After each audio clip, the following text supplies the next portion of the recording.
So I've seen this joke before about how if you were to go back in time and tell everyone about our technology, they ask, how does electricity work? And you would say, I don't know, it comes out of the wall. So I wanted to make a video explaining how electricity can be generated, using chemicals, using magnets, and using temperature. So yeah. It starts with Alessandro Volta, which is where we get the name for the volt. He invented the Voltaic pile in 1799. It was the first battery. To recreate something similar, we can use a screw plated in zinc and a penny for copper. When we put them both in salt water, we can measure the voltage. It's around 300 millivolts. Not much, but it's a great proof of concept. You've probably seen this as a lemon battery. But for more modern and practical uses, I wanted to look at magnets. We can use magnets to make electricity.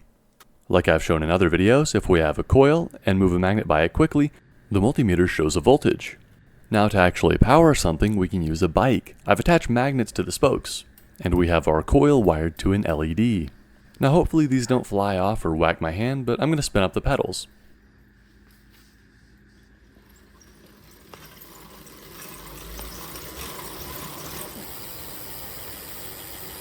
Now by holding the coil just next to the magnets, we can see the LED starts blinking. We're making our own electricity. So why is it blinking, and what can we do about it?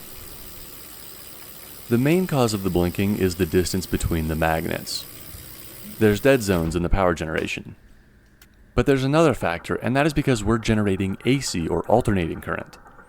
LED stands for light emitting diode. Light emitting, of course, but diode means that electricity can only flow in one direction through it. The voltage changes from positive to negative depending on if the magnet is moving towards or away from the coil. Because we're using a diode, it only works in one direction, so at best half the time. We could use a full bridge rectifier, which is a circuit that uses more diodes to turn the negative parts into positive. It makes this graph look like this graph. But there's a simpler solution. You could call it lazy, or you could call it elegant. The longer lead is the positive terminal. But if we take a second light, flip it backwards, and then put them next to each other, one will work when the current is positive, and one will work when it's negative. In slow motion, we can see that just after the yellow light turns on, the red comes next. And it's actually convenient that these make alternating current, because it's easier to transmit. A device called a transformer can exchange voltage for current. When looking at our equations, we can see that the power loss due to heat in the wire is the current squared times the resistance, while the power is current times voltage. So by using a transformer to have high voltage and low current, we can transmit large amounts of power without wasting too much of it. It's more complicated to change the voltage of DC, so AC has an advantage here. But there's another way to make electricity, and that's using temperature. This is a Peltier module.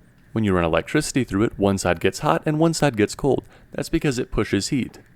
The heatsink allows this moved heat to go somewhere, and I'll dip it in water. Now if we put more water on the top surface, it freezes actually pretty quick. And that's neat, but it actually works in reverse. By creating a temperature difference, we can produce electricity. With the light off so you can see better, we have one end dipped in ice water. Our leads are wired to an LED, and we'll pour hot water on the top side. And it glows. Not for too long though. These are not very efficient or really useful for making electricity, but they are interesting.